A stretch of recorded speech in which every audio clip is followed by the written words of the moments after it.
Então, meus amores, hoje nós vamos estar trabalhando na nossa segunda aula a disciplina de História, certo?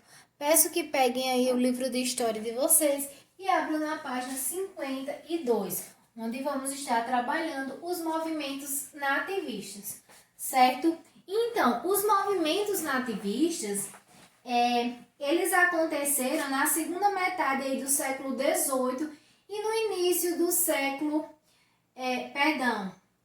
na metade do século XVII e no início do século XVIII. E esses movimentos locais, eles expressavam o grande descontentamento dos colonos com o governo português, certo? Por conta disso, alguns autores chamavam essas revoltas nativistas, certo? Porque foram os nativos que se revoltaram-se contra os estrangeiros. Então, a primeira revolta que nós vamos ter aí é a revolta de Beckman, certo? Que foi um movimento nativista, certo? Ocorrido aí no estado do Maranhão, no ano de 1684, que foi liderado pelos irmãos Manuel e Tomás Beckman, certo? Por isso que recebe esse nome de revolta dos Beckmans, porque os líderes eram os irmãos Beckmans, certo? E qual foi a causa dessa revolta de Beckman? Foi o desentendimento, certo, dos colonos com a Companhia do Comércio do Maranhão, pois esta comprava produtos da região, como açúcar e o algodão, por um preço que era considerado muito baixo, ou seja, muito barato. Dado o seu monopólio comercial, a Companhia, certo, do Comércio do Maranhão vendia os produtos trazidos de Portugal a preços abusivos aos colonos, ou seja, eles compravam muito barato e vendiam muito caro. Então, essa foi a principal causa da revolta. Outro problema também era a falta de mão de obra. Por quê? Porque Portugal havia feito um acordo com os colonos de mandar 500 escravos por ano ao Maranhão. Só que Portugal ele não vai cumprir aí com esta promessa que ele tinha feito. Então, a solução que eles encontraram era escravizar os indígenas. E essa atitude, ela não era permitida pelos jesuítas. Por quê? Porque os jesuítas, eles lutavam aí contra esse tipo de escravidão. E com essa revolta dos Beckmans, vamos ter algumas consequências, como os revoltosos, eles vão invadir o colégio aí dos jesuítas, eles vão agredir os padres e quebram tudo.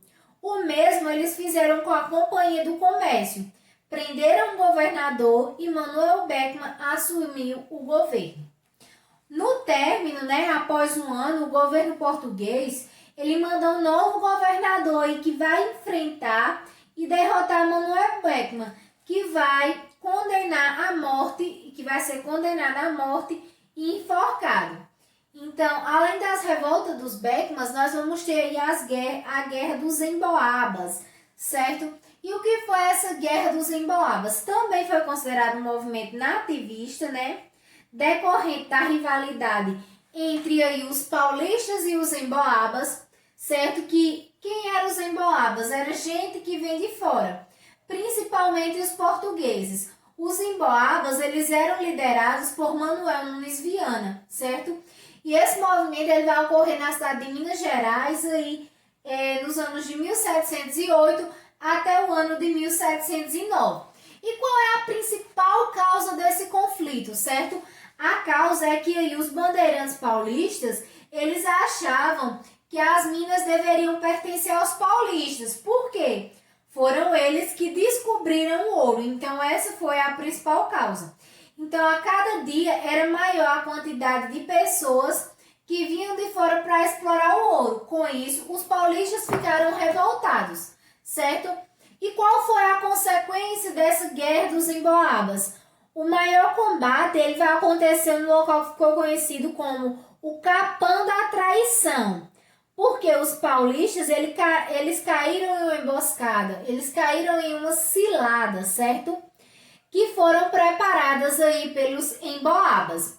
Os emboabas eles pretendiam deixar os paulistas livres caso eles se rendessem. E foi os paulistas que fizeram. Mas logo que entregaram as armas, todos foram mortos.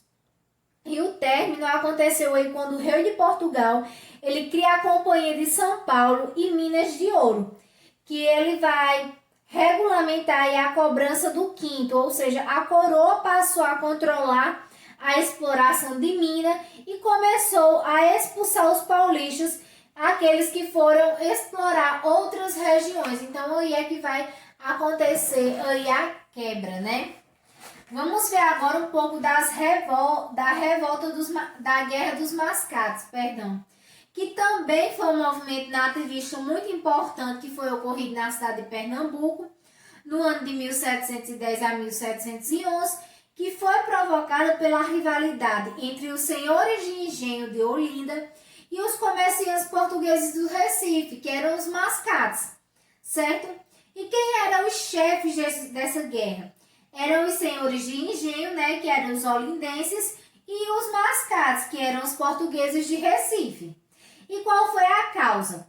Olinda, ela era a sede da capitania de Pernambuco. Então, seus habitantes, em grande maioria, eram senhores de engenho. Então, o Recife, ele era habitado por comerciantes e portugueses mascates. Então, nessa época, mesmo com o açúcar em decadência, os oricates de Olinda, eles procuravam conservar seu privilégio político. Então, Recife era politicamente subordinada às leis que partiam de Olinda. Então, os mascates, eles solicitaram ao rei a elevação do Recife à categoria de vila. Então, eles queriam que Recife se tornasse aí uma vila. Então, o rei entendeu que a solicitação aí e demarcou os limites aí entre Olinda e a cidade de Pernambuco, certo? E como consequência, os olindenses, eles sentiram-se prejudicados aí com essa demarcação dos limites. Então, revoltados, eles vão, invadem o Recife e lançam a ideia de um governo independente, certo? Além disso, ainda quebram o Pelourinho, que era símbolo de autoridade e poder.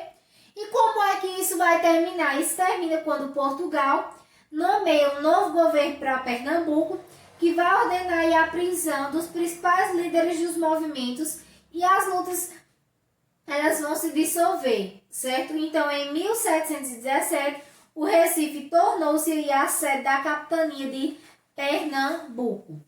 Agora, vemos também a revolta de Filipe dos Santos, certo? Que também foi um movimento nativista que ocorreu aí na cidade de Vila Rica, em Minas Gerais, no ano de 1720 e que foi liberado, né, por Felipe dos Santos, como o próprio nome diz, revolta de Felipe dos Santos. E qual foi a causa dessa revolta? Então, o governo português, com o objetivo de tirar o maior proveito de exploração do ouro nas minas, ele estabelece que a quantia parte, ou seja, 20% de todo o ouro extraído, ele ia pertencer ao rei de Portugal.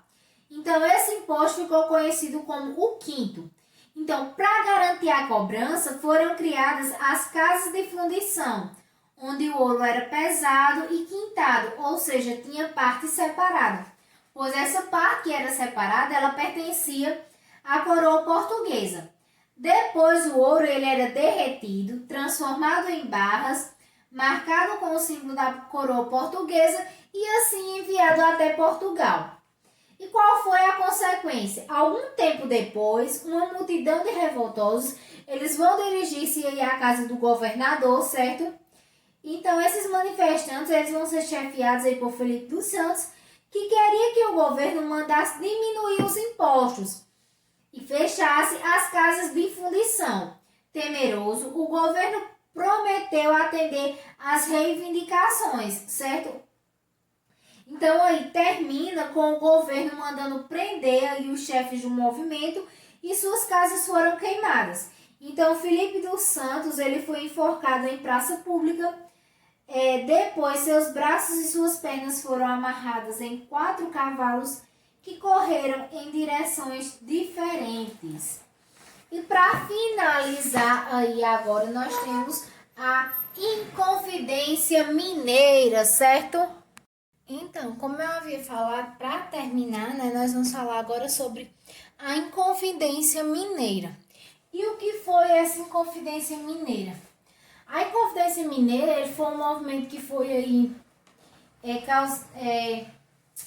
como é que eu posso dizer, liderado por Joaquim José da Silva Xavier, né, nosso conhecido Tiradentes.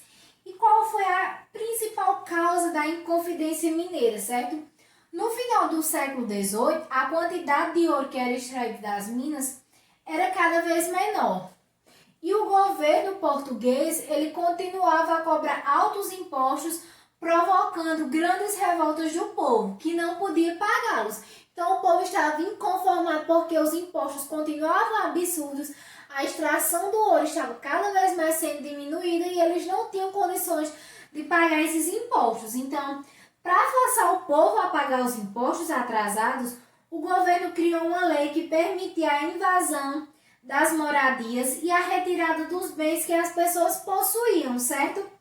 Então, essa forma de cobrança era chamada de derrama, certo? Nesse clima de insatisfação e revolta, surgiu um movimento em Minas Gerais no ano de 1789 que ficou conhecida como a Conjuração Mineira, certo? Ou Inconfidência Mineira, que vocês estudaram no quarto ano, acredito. Que tinha como objetivo liberar o Brasil de Portugal e implantar um sistema de governo republicano no país. Então, a Inconfidência Mineira nada mais era do que o Brasil tentando se tornar independente de Portugal, certo? Então, o movimento ele foi liderado, como eu já disse, né, por Joaquim José da Silva Tiradentes. E qual foi a consequência desse movimento? Os padres, poetas, escritores, mineradores e militares, eles uniram-se para lutar contra a opressão do governo de Portugal. Eles queriam perdoar as pessoas que tinham dívidas com a metrópole, criar universidades, acabar com impostos cobrados na mineração, construir fábricas e proclamar a República. Os planos dos Inconfidentes foram denunciados, certo, por Joaquim Silvério dos Reis, que traiu aí o movimento em troca do perdão de suas dívidas. Então, Joaquim Silvério ele foi perdoado de suas dívidas em troca aí da traição dos Inconfidentes. Então, quando o governo tomou conhecimento do movimento, ele manda prender esses Inconfidentes. Então, alguns eles foram até expulsos do Brasil, outros foram condenados à prisão perpétua. E o líder, né, Joaquim José da Silva Tiradentes, ele foi condenado e enforcado no dia 21 de abril de 1792, na cidade do Rio de Janeiro. Por isso que no dia 21 de abril a gente comemora o dia de Tiradentes, porque foi nesse dia aí que Tiradentes foi condenado à morte. Além de cobrar o quinto, ou seja, aquele imposto, a coroa portuguesa ela cobrava outros impostos, como as entradas, que eram cobradas pela circulação das mercadorias, os dízimos, que eram cobrados sobre a 10ª parte da produção agropecuária, as passagens, que era sobre o trânsito nos rios, os ofícios, que era sobre a lotação de cargos públicos, as cissaias, né, que era sobre o comércio de escravos, a captação, né, que era sobre a quantidade de escravos que trabalhavam nas minas. Então, foram basicamente esses os movimentos nativistas. Então, aí vocês vão fazer como atividade a página 55, 56 e 57, certo? 55, 56 e 57 será a atividade de vocês. 55, 56 e 57, certo? E na página 55 você vai dizer o que foram os movimentos nativistas, vai marcar as alternativas em que as causas das revoltas de Beckmann e de Filipe dos Santos são semelhantes, ou seja, as semelhanças que há entre si. Na terceira questão, você vai julgar como verdadeiro ou falso as afirmações. Na quarta pergunta, qual era a situação das cidades de Olindas e Recife na ocasião da Guerra dos Mascates? Então, você vai explicar aí cada um. Na quinta questão, pergunta o que provocou a Guerra dos Mascates, ou seja, qual foi a causa? Na sexta, quais as consequências da revolta de Felipe dos Santos? Na sétima diz, sobre a exploração do ouro pela coroa portuguesa, complete o texto corretamente. Então, você vai completar o texto de acordo com o texto que por nós foi lido e analisado. Na oitava diz, como terminou a Guerra dos Mascates? E a nona pergunta, a revolta de Felipe dos Santos ocorreu em Vila Rica, Vila Maria ou Vila Norte? Você vai marcar o X na resposta correta. Na décima questão diz, leia o texto do poema a seguir. Pelos córregos definham negros a rodar baterias. Morre-se de febre e fome sobre a riqueza da terra. Uns querem metais luzentes, outros as redradas pedras. Certo? Então diz aí. Comente com seus colegas e o seu professor o que você entendeu sobre esse trecho do poema de Cecília Meirelles e registre aqui suas conclusões. Então, esse texto aí, ele arremete a uma parte do conteúdo por nós estudado. Então, você vai comentar aí sua opinião. Na 11ª questão, pede para você assinalar as revoltas contra o governo de Portugal que não se relacionam com a exploração do ouro, certo? E na 12ª questão, você vai relacionar aí a coluna. Na 13ª diz, porque no final do século XVIII havia entre os mineiros uma grande insatisfação com o governo português. Então, qual era essa causa? Qual era o motivo? E 14ª e última questão diz, qual era o objetivo dos participantes da Inconfidência Mineira? Então, nós vimos que eles tinham um objetivo. Quais eram estes objetivos? Então, façam aí essa atividade bem linda, caprichem. Beijos, qualquer dúvida estou à disposição. Bye, bye!